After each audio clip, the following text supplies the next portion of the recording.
mes très chers compatriotes, je m'adresse solennellement à vous en ce jour dans un contexte exceptionnel en rapport avec la situation sécuritaire que connaît notre pays dans sa partie orientale. Ce contexte d'agression et d'occupation des territoires dans le Nord Kivu est perpétré par le groupe terroriste dit du M23 avec l'appui avéré en hommes et en logistique du Rwanda. Au moment où je fais cette adresse, nos agresseurs occupent certaines localités dans le territoire de Rutshuru, occasionnant ainsi un drame humanitaire avec plus de 200 000 compatriotes forcés de fuir les affres terroristes dans les zones de combat. Ils se retrouvent en dehors de chez eux, sans logis, sans nourriture et sans soins.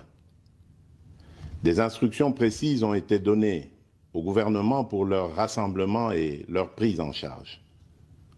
Au-delà de ces efforts, j'en appelle à un élan général de solidarité pour alléger leur fardeau. Certes, cette situation n'est pas nouvelle. En effet, depuis plusieurs décennies, des groupes armés nationaux et étrangers écument l'est de notre pays en y commettant des atrocités innombrables sur fond d'exploitation illégale de nos ressources naturelles. C'est ainsi qu'à l'occasion de mon avènement, j'avais été amené à prendre l'engagement devant la nation de rétablir au cours de mon mandat la paix et la sécurité là où elles sont compromises et de les consolider là où elles existent. Sitôt dit, sitôt fait, j'ai sans délai et de bonne foi commencé à développer, notamment avec tous nos 9 pays voisins, une diplomatie de proximité en vue d'établir avec eux des relations de coopération franches, transparentes et de caractère gagnant-gagnant. Avec l'Ouganda, par exemple, nous sommes allés jusqu'à décider de mutualiser nos forces armées afin de combattre ensemble la nébuleuse des ADF, une milice d'origine ougandaise qui cependant n'opère que dans le Nord Kivu. Et aussi, nous avons lancé 2 projets de construction de routes transnationales. Avec le Rwanda, un mémorandum d'entente a été signé dans le commerce de l'or avec une entreprise nationale. Une ligne aérienne a été ouverte à la compagnie nationale rwandaise dans notre pays et un accord de non-double taxation a été signé. Malgré cela, ce pays va nous surprendre en réactivant les terroristes du M23. Alors qu'il avait été défait par les armes en 2013, le M23 va refaire surface en prenant notre armée à court, notamment à Bunagana, cité qu'il occupe depuis le 13 juin 2022.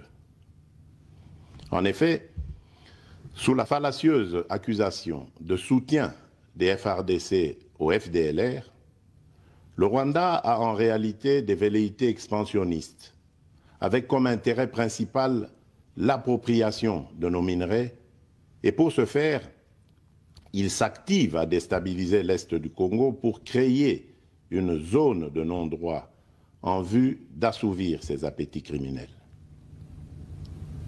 Pour faire face à cette situation, 2 options s'offraient à nous, la diplomatie ou la guerre. J'ai résolu de privilégier la première option, quitte à en venir à la seconde, faute de résultats. L'option diplomatique a donc été mise. C'est ici l'occasion pour nous de rappeler que notre attachement à la recherche de la paix par des voies pacifiques n'est aucunement un signe de faiblesse, moins encore un aveu d'une incapacité de notre pays à s'inscrire dans une logique de guerre totale contre tous ceux qui continuent à abuser de notre patience, mais plutôt une expression de notre culture de paix et de notre identité légendaire de peuple hospitalier. C'est ainsi que dès le 20 juin 2022, j'ai pris part aux travaux du 3e conclave des chefs d'État membres de la communauté d'Afrique de l'Est à Nairobi, au Kenya, qui avait comme agenda l'examen de la situation sécuritaire dans l'Est de notre pays. À l'issue de ce forum, les dirigeants des pays membres de la communauté d'Afrique de l'Est sont tombés d'accord sur le déploiement d'une force régionale pour imposer la paix dans l'Est de la République démocratique du Congo. Le sommet a appelé à une cessation immédiate de toutes les hostilités à l'Est de notre pays et a demandé à tous les groupes armés, tant étrangers que locaux, à déposer les armes immédiatement et sans condition et à s'engager dans le processus politique. Le 6 juillet 2022, j'ai accepté de rencontrer à nouveau le président du Rwanda, cette fois à Luanda, sous l'égide du président João Lourenço, sous couvert de la Conférence internationale des régions des Grands Lacs africains, la CIRGL. Il en est sorti une feuille de route qui stipule entre autres objectifs normaliser les relations politiques et diplomatiques entre la République démocratique du Congo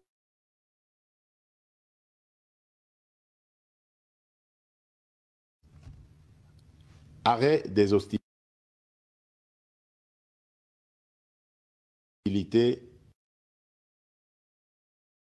et retrait du M23 des positions occupées conformément au communiqué final de Nairobi. Une fois de plus, aucune avancée sur le terrain de la paix attendue par notre population n'a été observée. La dernière activité diplomatique en date a été la rencontre avec le président Paul Kagame autour du président français Emmanuel Macron et à l'initiative de ce dernier, en marge de l'Assemblée générale des Nations unies à New York. Ici également, pour l'essentiel, il a été acté le principe d'un cessez-le-feu immédiat et du retrait inconditionnel du M23 des positions qu'il occupe. Toujours sans résultat tangible sur le terrain.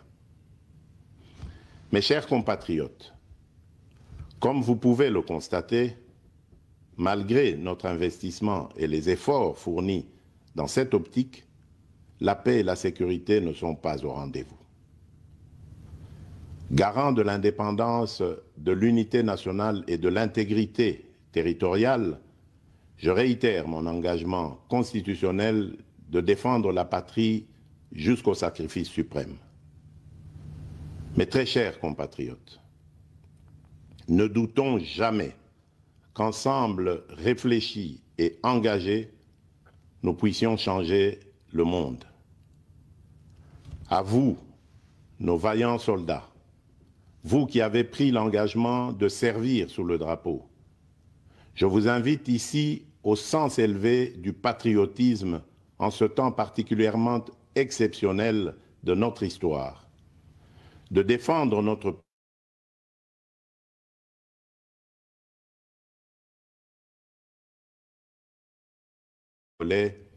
contre toute agression ou attaque d'où qu'elle vienne. À vous, chers compatriotes, la guerre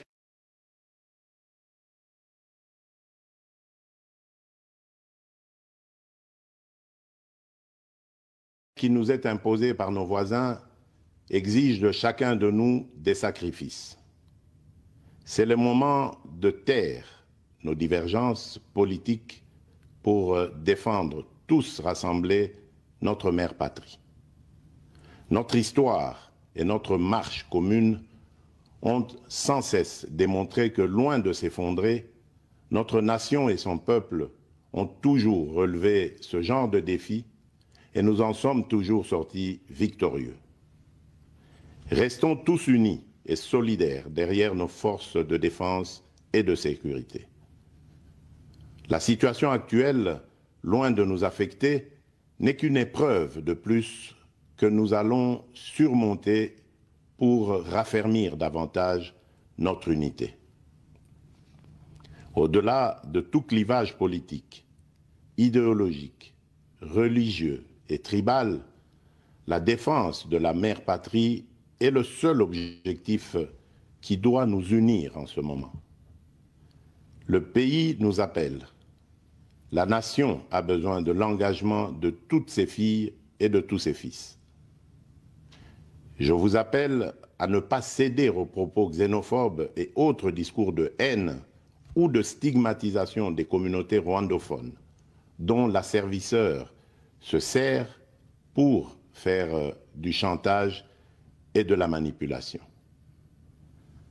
Tout acte allant dans ce sens sera sévèrement puni.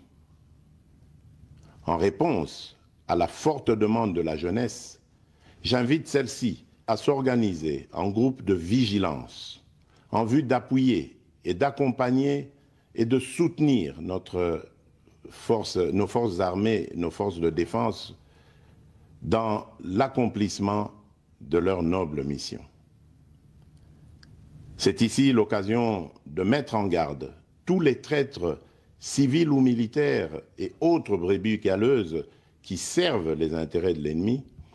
Ils seront exposés à la rigueur de la loi en ayant le juste châtiment que mérite ce genre de comportement.